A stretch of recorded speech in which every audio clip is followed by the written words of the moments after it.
Comment devient-on Alexander Pickuch? J'ai vu que j'avais mal prononcé.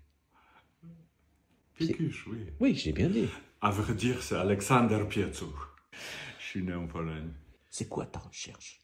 Ce que j'enseigne maintenant, c'est précisément le fruit de 40 ans de recherche. Donc effectivement, là maintenant, c'est l'affinage plutôt que de la recherche.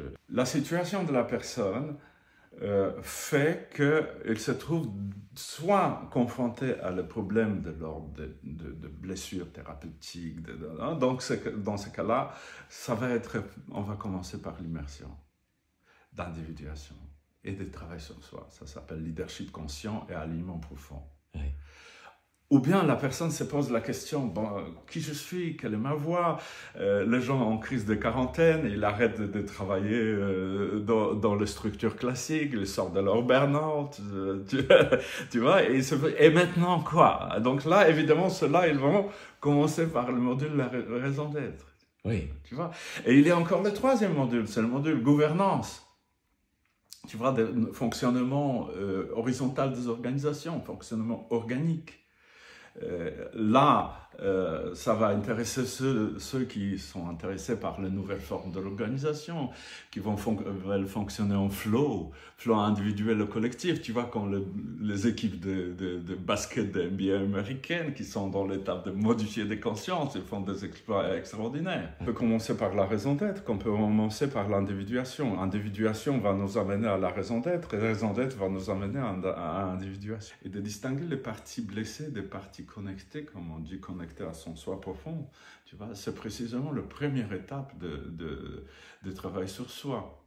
Deuxième étape, c'est en fait de pouvoir soigner les causes qui ont fait ces parts. Et c'est comme ça, avec ces critères-là en souffrance. Ce critère devient super important pour nous et qui font nos personnalités de militants pour le respect, pour la justice, ou bien quelqu'un qui veut se reconnaître parce qu'il n'a pas été. Donc tout ça devient tellement important, tellement chargé de ces blessures, tu vois, mais que ça devient une importance en excès.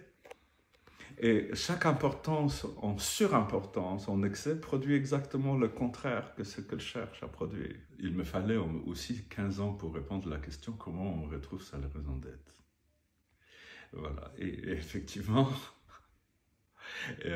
c'est arrivé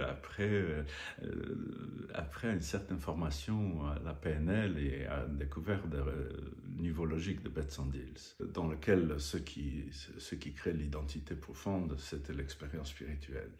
Qui crée l'identité, qui crée les croyances, qui crée les capacités, comportements et l'environnement qui ont résulté. Et ça, c'était une révélation.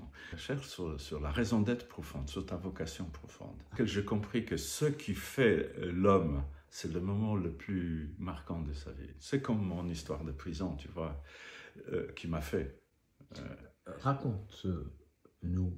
Écoute, à chaque fois, c'est très brutal. Tu vois, Solidarność était délégalisée puisqu'elle menaçait trop le système soviétique.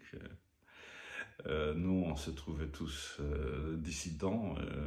Et ça finit par la prison. J'étais 3 fois en prison. Et notamment, la 3e fois, c'était pour une imprimerie clandestine dans ma chambre d'étudiant. J'ai pris pour 10 ans. 10 ans de prison? Oui. C'est effrayant. Oui. Mais oui, mais j'y passais que 4 mois, puisqu'après il y avait une... Cellule partagée? Ah non, c'était la cellule de grand isolement, condition idéale pour un éveil. On était super motivés, totalement non-compromis, tu vois. Pour se mettre d'accord, c'était complètement l'enfer. Ah. Ça, c'était vraiment le moment dans lequel je me dis non, on ne peut pas comme ça, tu vois, c'est pas comme ça. Comment alors? Pour faire un consensus. Et encore mieux, consensus sans compromis. Alors comment? Ah ben, il fallait 15 ans pour redonner la réponse à cette question.